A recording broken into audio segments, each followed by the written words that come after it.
누가복음 15장 11절로 32절 말씀입니다. 또 이르시되 어떤 사람에게 두 아들이 있는데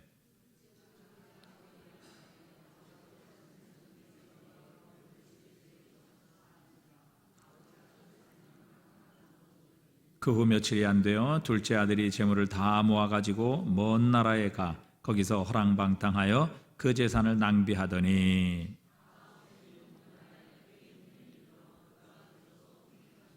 가서 그 나라 백성 중 한 사람에게 붙여 사니 그가 그를 들로 보내어 돼지를 치게 하였는데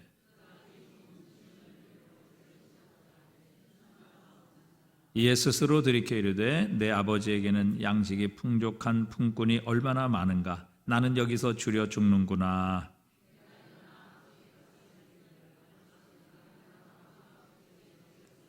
지금부터는 아버지의 아들이라 일컬음을 감당하지 못하겠나이다. 나를 품꾼의 하나로 보소서 하리라 하고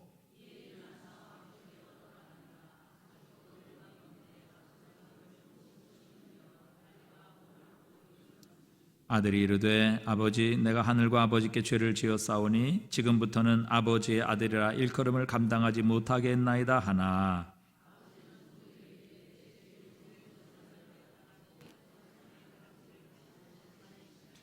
그리고 살진 송아지를 끌어다가 잡으라 우리가 먹고 즐거워하자.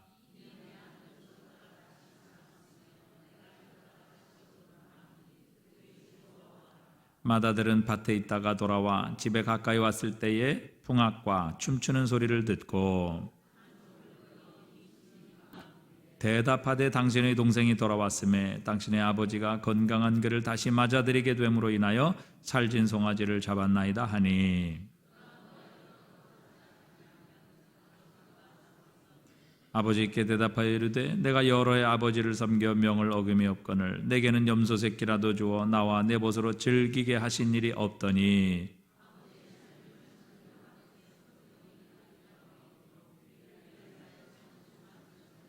함께 읽습니다. 아버지가 이르되 예 너는 항상 나와 함께 있으니 내 것이 다 내 것이로되 이 내 동생은 죽었다가 살아났으며 내가 잃었다가 얻었기로 우리가 즐거워하고 기뻐하는 것이 마땅하다 하니라. 아멘. 제가 책을 읽다가 이런 내용을 읽게 되었습니다. 사람은 전적으로 100% 예수님의 편이 되지는 못한다. 이것을 곰곰이 생각해 보니까 우리가 전적으로 우리의 몸과 마음이 100% 제가 예수님의 편에 서지 못한다는 의미가 매우 크게 다가왔습니다. 한 번도 예수님의 편에 100% 신앙생활을 해본 적이 있는가? 살아본 적이 있는가? 라는 생각이 크게 들었습니다. 그러나 정말로 단 한 번도 예수님의 편이 100% 되어 본 적이 없다는 사실을 깨닫게 되었습니다. 여러분은 어떠십니까? 한순간이라도 예수님의 100% 편이 되어본 적이 있으십니까? 이런 의미에서 오늘 본문의 말씀은 저에게 크게 다가왔습니다. 왜냐하면 그리스도인으로서 두 부류의 모습을 정말 잘 나타내어 주고 있었기 때문입니다. 우리가 오늘 본문을 통해 나누고자 하는 내용들이 우리의 삶 속에서 매주의 삶 속에서 우리의 마음 속에 깊이 새겨지기를 소망합니다. 현재 우리의 상태를 점검하며 우리의 상태가 첫째에 머물러 있는지 둘째에 머물러 있는지 날마다 확인함을 통하여 날마다 우리를 향해 요청하시는 아버지의 말씀에 응답하여 주님을 선택하여 날마다 우리의 마음을 돌이키고 주님이 원하시는 뜻을 찾아 하루하루 살아내시며 날마다 마음의 전쟁을 치루어내어 기도하며 지켜나가시는 저와 여러분이 모두 다 되시기를 소망합니다. 오늘 본문으로 들어가 보면요, 세리와 죄인들이 모두 예수님의 말씀을 듣기 위해 모여들었습니다. 예수님께서 오늘 본문까지 총 3가지 비유로 스토리를 말씀하여 주셨습니다. 첫 번째가 잃은 양 비유, 두 번째가 여인의 잃어버린 드라크마 비유, 그리고 잃어버린 아들 비유입니다. 잃은 양 비유는 의인 9명보다 죄인 1명을 두고 더 기뻐할 것이다 라고 말씀하시고, 두 번째 여인의 10드라크마 이야기로 넘어가셔서 여기서 10개의 드라크마를 이제 하나라도 잃어버린다면 이제 여인은 이제 제값을 주고 결혼한 여인이라는 의미를 잃어버리게 됩니다. 그래서 10개의 드라크마가 가지고 있어야 하는 것이 굉장히 중요한 일이었습니다. 그래서 그 하나의 한 드라크마를 찾기 위해 그것을 찾았을 때에 우리가 기뻐하지 않겠는가라는 그런 비유였습니다. 오늘 본문은요, 잃은 아들 비유를 잃어버린 것에 대하여 이제 절정에 이르고 있습니다. 잃어버린 아들의 비유를 통해 잃어버린 것에 대해서 절정에 이르고 있습니다. 마지막 세 번째 잃어버린 비유에서는요, 요청하시는 아버지를 우리가 만나볼 수 있습니다. 첫 번째 비유와 두 번째 비유에서는요, 뭔가 잃어버린 것에 대하여 그것을 찾은 것에 대한 기쁨에 대하여 이야기한다고 하면, 이제는 진짜로 현재 진행형 정말로 잃어버리고 있는 무언가, 잃어버리고 있는 자녀들을 향해서 자신의 마음을 표현하며 쏟아붓고 계신 것을 우리는 발견할 수 있습니다. 잃어버린 자녀들을 향하여 온 마음을 다해 하나님께서 오늘 아버지의 마음을 표현하시며 요청하시는 아버지를 표현하고 있음을 발견할 수 있습니다. 오늘 본문을요, 자세히 보시면 잃어버린 것에 대한 기쁨으로 똑같이 우리가 첫 번째와 두 번째와 같이 마무리했다면 25절에서 내용을 끝마칠 수 있었을 것입니다. 어떻게 보면 26절에서 내용을 끝마칠 수 있을 것입니다. 하지만 오늘은 32절까지 내용이 연결되어집니다. 제가 한번 끝마쳐 보겠습니다. 성경을 개조해서 죄송합니다.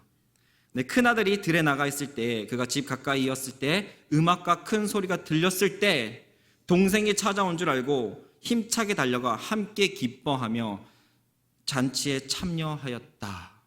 그리고 26절에 32절의 말씀으로 끝낼 수 있겠죠. 이렇듯 죽었다가 다시 살아났고 잃었다가 다시 찾은 둘째 아들로 인하여 기뻐하는 것이 마땅하다 하고 세리와 죄인들에게 말하고 끝낼 수도 있었을 것입니다. 그러나 오늘 본문은요, 맏아들의 분노와 붕괴의 내용으로 내용이 전개되어지고 있습니다. 무언가 예수님께서 우리에게 말씀하시고자 하는 메시지가 있다라는 것을 우리는 발견할 수 있습니다. 그리고 또한 오늘 본문의 마지막 절을 살펴보면은 맏아들의 깨달음으로 마무리되는 것이 아닙니다. 열린 결말로 아버지의 말로써 이야기가 끝나고 있습니다. 왜 맏아들의 내용을 첨가하여 이 내용을 전개하였으며 왜 오늘 본문은 마지막 결말을 맺지 않고 내용이 끝나고 있는 것일까요? 우리가 이 부분을 곰곰이 생각해보며 오늘 본문을 함께 나누어 보도록 하겠습니다. 그리고 제가 서두에 말씀드린 그리스도인의 두 부류의 모습을 생각해보며 우리의 신앙생활을 점검하시는 시간이 되셔서 전적으로 예수님의 편이 되지 못하는 우리를 발견하시고 오늘 하나님의 요청에 반응하시는 저와 여러분이 다 되시기를 소망합니다. 첫 번째로 첫째 아들에 대하여 살펴보겠습니다. 첫째 아들과 둘째 아들은요, 사실상 아버지의 그늘 아래 있던 아들이라는 신분을 가지고 있었지요. 그러나 둘째 아들은요, 어떻게 하였습니까? 아버지의 재물을 탐하는 자였죠. 그렇게 자신의 상속분을 가지고 세상 가운데 나아가 방탕하게 탕진하며 살아가는 자였습니다. 그러나 첫째 아들은 어떻게 하였습니까? 첫째 아들은 아버지 밑에서 열심히 아버지의 뜻을 따라 순종하는 그러한 사람이었습니다. 그러나 첫째 아들과 둘째 아들은요, 같은 것을 탐하는 자들이었습니다. 단지 첫째 아들은요, 그 마음을 이제 행동으로 둘째처럼 옮기지 않았던 것이지요. 그렇다면 첫째의 잘못이 무엇입니까? 첫째 아들은 순종하며 살았습니다. 행동으로 옮기지 않았죠. 사실상 불평할 만한 상황이었다고 보아도 이상하지 않습니다. 그런데 도대체 무엇이 잘못입니까? 불평했다는 것이 잘못입니까? 아닙니다. 그의 잘못은요, 아버지의 뜻대로 하지 않았던 것이 잘못이었습니다. 오늘 본문은요, 보면 사실상 첫째 아들은요, 본인이 스스로 아버지께 이렇게 이야기합니다. 섬겨 명을 어김이 없거늘. 이것도 아버지가 하신 말씀이 아니라 자기 스스로가 한 말이었습니다. 오늘 29절을 우리 다시 한번 읽어보도록 하겠습니다. 아버지께 대답하여 이르되 내가 여러 해 아버지를 섬겨 명을 어김이 없거늘 내게는 염소 새끼라도 주어 나와 내 벗으로 즐기게 하신 일이 없더니. 여기서 자신이 스스로 이야기하였죠. 여기서 섬겨 명이 어김이 없거늘이라고 이야기합니다. 근데 여기서 섬겨라는 단어는요, 헬라어로 듀르오라는 단어입니다. 이것의 원형은 둘로스, 종이라는 뜻을 가지고 있습니다. 여기서 섬긴다는 것은요, 결국 종의 역할입니다. 본인이 아버지와 아버지를 종과 같이 섬겼다고 한다면,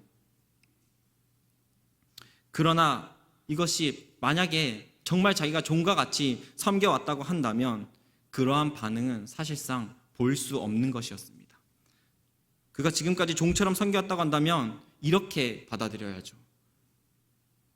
주시면 은혜이며 안 주시더라도 어쩔 수 없는 것이라, 이렇게 반응을 했어야 하는 것입니다. 자기가 진정으로 섬겼다고 한다면 이러한 반응을 보였어야 한다는 것이죠. 그러면 첫째 아들은 무엇을 섬기고 있는 것인가? 있기는 했습니다. 섬기는 것이 있었습니다. 아버지의 뜻대로 섬기는 것이 아니라 자신이 생각한 기준대로 아버지를 섬기고 있었던 것입니다. 아버지의 종인 것처럼 하였지만 실제로는 그는 그 아버지의 어떻게 보면 재물을 섬기는 위치에 더욱 가까워 있었다는 것을 발견하게 됩니다. 마태복음 6장 24절은 이렇게 말씀합니다. 한 사람이 두 주인을 섬기지 못할 것이니 혹 이를 미워하고 저를 사랑하거나 혹 이를 중히 여기고 저를 경히 여김이라. 너희가 하나님과 재물을 겸하여 섬기지 못하느니라. 아멘. 예수님께서 한 사람이 두 주인을 섬기지 못하느니라 라고 말씀하십니다. 우리는 기억해야 합니다. 아무도 두 주인을 섬길 수 없습니다. 섬기지 못합니다. 우리가 제 아무리 신앙생활을 잘하고 있다고 생각하고 있는 그 순간에도 우리는 오늘 첫째 아들과 같이 재물을 섬기고 있는지도 모릅니다. 그러므로 날마다 자신을 점검해야 할 것입니다. 우리가 날마다 자신을 점검해야 된다는 것을 기억하여야 할 것입니다. 오늘 첫째는요, 또 둘째와 비교하여 불공평함을 드러내는 것을 보았습니다. 그것은 자신이 둘째보다 높음을 드러내는 것이었습니다. 우리의 신앙생활은 어떻습니까? 자신이 이 공동체에서 마치 높은 신앙을 소유한 것처럼 우쭐대며 교만이라는 자신을 섬기고 있는지도 모릅니다. 우리는 두 주인을 섬길 수 없음을 예수님께서 말씀하셨습니다. 자신을 내려놓고 하나님을 높일 것이냐, 아니면 여전히 자신을 높일 것이냐, 우리는 선택해야 하는 순간들이 수도 없이 찾아온다는 것이죠. 예수님의 전적인 편이 되지는 못하더라도 우리가 겸손히 주님을 선택하는 저와 여러분이 다 되어야 할 것입니다. 첫째 아들과 같이 아버지를 잘 섬기고 있다고 여기고 있는 그 순간에도 자신의 높음을 드러내는 첫째 아들에게 아버지께서는 오늘 이렇게 말씀하십니다. 함께 기뻐하며 잔치해야 하는 것이 마땅하다. 함께 기뻐하며 잔치해야 하는 것이 마땅하다. 이것은요, 잔치 안으로 들어오기를 요청하시는 아버지입니다. 잃어버린 둘째 아들을 되찾은 내용이 문제가 아닙니다. 첫째에게 있어서는요, 천국 잔치 안으로 들어오기를 요청하는 것과 같은 것입니다. 잃어버린 아들을 되찾은 것에 대하여 기뻐하는 것은요, 무엇입니까? 아버지의 뜻이었습니다. 아버지의 뜻 가운데 잔치를 열었습니다. 아버지의 뜻 가운데 그 잔치가 존재하게 된 것입니다.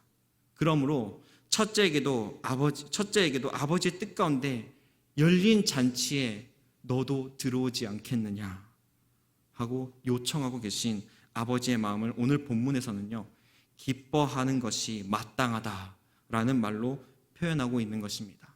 계속해서 오늘 본문은 첫째 아들의 반응으로 끝나지 않습니다. 어떠한 반응을 보였을까요?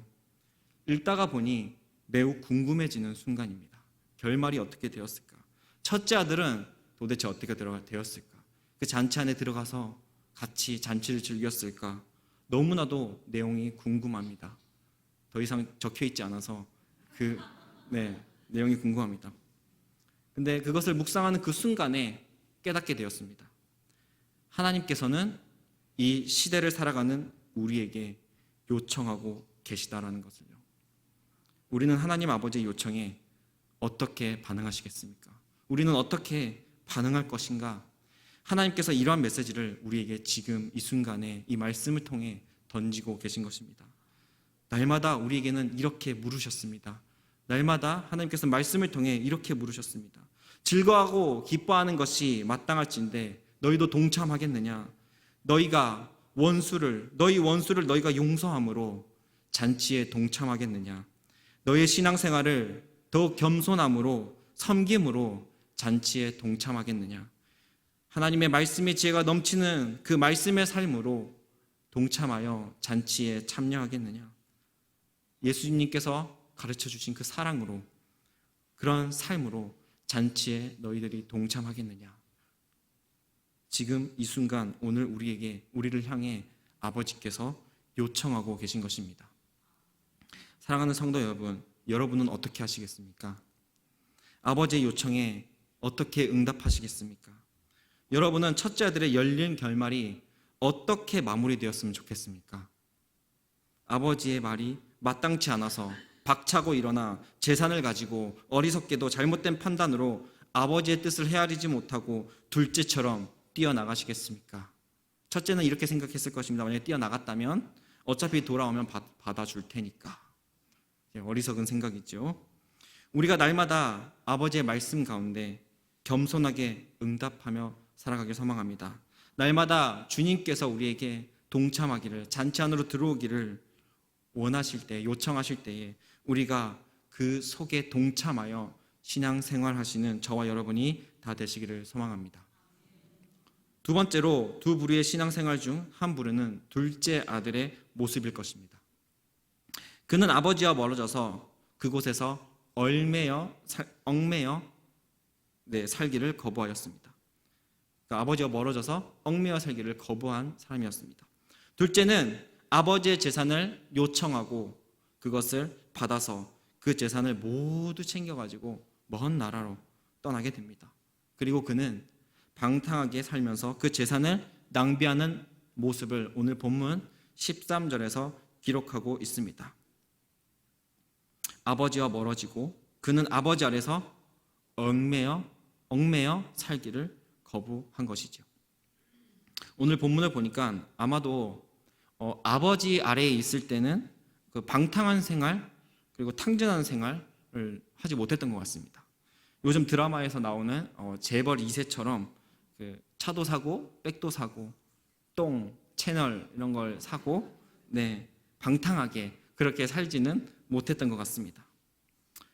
그러나 확실한 것은 무엇이었냐면요, 아버지 아래에 있을 때 탕진하는 생활은 하지 못했을지는 모르지만요, 배부르게 살았고 여유 있는 삶을 살았고 아주 부유한 삶을 산 것은 분명합니다. 왜냐하면 오늘 본문에서 둘째는 나가서 모든 재산을 탕진하고 자신의 하인들에 대하여 회상하는 장면에서 그 하인들마저도 풍족하게 먹을 수 있는 그러한 집이었기 때문입니다. 아버지 안에서 얽매여 사는 삶은요, 사실 풍족한 삶이라는 것이죠. 우리가 이해할 수 없을 수는 있습니다. 얽매여 힘들고 신앙을 지키기 위해서 마음의 전쟁을 해나가는 것은 사실상 우리가 날마다 주님의 말씀 가운데 우리의 마음이 내가 하나님 앞에 진정으로 올바르게 나아가고 있는가 돌아보는 이러한 마음의 전쟁을 하는 삶이 사실상 무슨 삶이냐면 풍족한 삶으로, 우리가 생명이 있는 삶으로 살아가고 있음을 우리가 기억해야 할 것입니다. 잠언 4장 23절은 이렇게 말씀합니다. 모든 지킬 만한 것 중에 더욱 내 마음을 지키라. 생명의 근원이 이에서 남이니라. 생명의 근원은 오직 하나님 아버지께 있습니다. 그렇게 그 안에 얽매여 살아가기를 우리는 오히려 힘써야 한다는 것이죠. 결국 둘째는 모든 재산을 탕진하고 하인이 되어 굶주려 돼지가 먹는 열매를 먹는 그러한 신세가 되어버리고 말았습니다. 그 열매조차도 배부르게 먹지 못하는 그러한 신세가 되고 말았습니다. 잠언 4장 23절에서 말씀한 것처럼 우리는 생명이 있게 하기 위해서는요, 우리는 모든 지킬 만한 것 중에 더욱 우리의 마음을 지켜 나가야 할 것입니다. 지금 현대를 살아가는 우리에게 있어서는요, 하나님 안에서 마음의 전쟁을 하지 않는 삶이야말로 이 둘째 아들과 같은 삶이 것입니다. 다시 한번 4장 23절을 읽어보겠습니다. 다시 한번 우리 다 같이 한번 읽어보겠습니다. 시작. 모든 지킬 만한 것 중에 더욱 내 마음을 지키라. 생명의 근원이 이에서 남이라. 이어서 마태복음 22장 37절에서 38절을 우리 다 같이 한번 읽어보겠습니다. 시작. 내 마음을 다하여 목숨을 다하고 뜻을 다하여 주 너희 하나님을 사랑하라 하셨으니 이것이 크고 첫째 되는 계명이요. 네, 아멘. 교회를 다니고 있다고 하더라도 우리의 신앙생활이 미지근하거나 조금씩 멀어지는, 그리고 예배와 말씀과 기도를 등한시하는, 그리고 주일 성수를 가벼이 여기는 그러한 삶은요, 둘째 아들과 같은 삶입니다. 이러한 삶 자체가 하나님께 얽매여 살기를 거부하는 삶임을 우리는 반드시 기억하고 우리 마음속에 새겨야 할 것입니다. 생명의 근원이 있는 삶에서 얽매여 살기를 거부하는 삶임을 우리가 다시 한번 기억하시는 여러분 다 되시기를 소망합니다. 이 삶은 우리가 이 땅 가운데서 조금 더 이렇게 살아가지 않는 것은 우리가 이 땅 가운데 조금 더 배부른 삶을 살 수는 있을지도 모릅니다. 그러나 이것은요, 하늘나라 상급을 탕진하는 삶임을 기억해야 할 것입니다. 마지막으로 우리가 나누어야 할 것은 이러한 삶을 살아가는 아들들임에도 불구하고도 아버지께서는 요청하시는 아버지시라는 것입니다. 오늘 본문은 이러한 두 부류의 아들들에게 있어서 계속해서 요청하고 계십니다. 앞서서 첫째에게 요청하셨던 것처럼 오늘 본문의 둘째에게도 아버지께서 요청하고 계십니다. 어떻게 보면 사실 둘째 아들은요, 배고파서 돌아온 겁니다. 분명 진정으로 원래 있던 곳이 좋은 것이었구나 깨닫기는 했으나 그가 굶주려서 돌아왔던 것은 원래 자신의 배고픔과 원래 있던 곳이 부유한 곳이었기 때문에 가능했을지도 모릅니다. 그러나 아버지는 어떻게 하십니까? 아버지는 멀리서 보이는 둘째 아들의 모습을 보자마자 뛰어가 달려들어 안았습니다. 무언가 말하려고 하는 그의 입을 막았습니다. 무작정 좋은 옷을 입히시고 살찐 송아지를 잡으셨습니다. 하나님께서는 자신의 사랑을 오늘 본문에 표현하고 계십니다. 우리에게 말씀하십니다. 내가 이렇게 기다리고 있으니까, 내가 지금 멀리서 네가 보이도록 매일 아침마다 문 앞에 마당에 너를 기다리고 있으니까 제발 돌아오라. 요청하는 마음을 오늘 본문에서 우리를 향해 담고 계신 것입니다. 사랑하는 여러분, 우리는 사실 전적으로 예수님의 100% 제자, 예수님의 100% 편 될 수 없습니다. 하지만 그 편이 되어드리지 못할지라도 현재 우리가 할 수 있는 것이 있습니다. 그때에 아버지께서 첫째와 둘째 같은 신앙생활을 하고 있는 우리들에게 이렇게 요청하시는 것입니다. 날마다 말씀 가운데 우리에게 이렇게 요청하십니다. 천국잔치로 들어오라. 천국잔치로 들어오라. 하나님께서는 날마다 우리에게 매주마다 말씀을 통해서 우리에게 요청하고 계신 것입니다. 잠언 4장 23절을 우리 다시 한번 읽어봅시다. 다시 한번 우리 다 같이 한번 읽어봅시다. 네. 우리 다시 한번 읽어봅시다. 시작.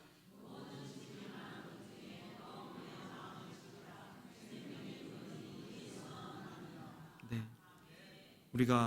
우리는요, 마음의 전쟁, 우리의 모든 지킬 만한 것 중에 더욱 마음을 지켜서 우리는 날마다 이 마음의 전쟁을 치르며 하나님의 선한 것들로 가득 채워서 주님 앞에 나아오도록 노력하시는 저와 여러분이 다 되시기를 소망합니다.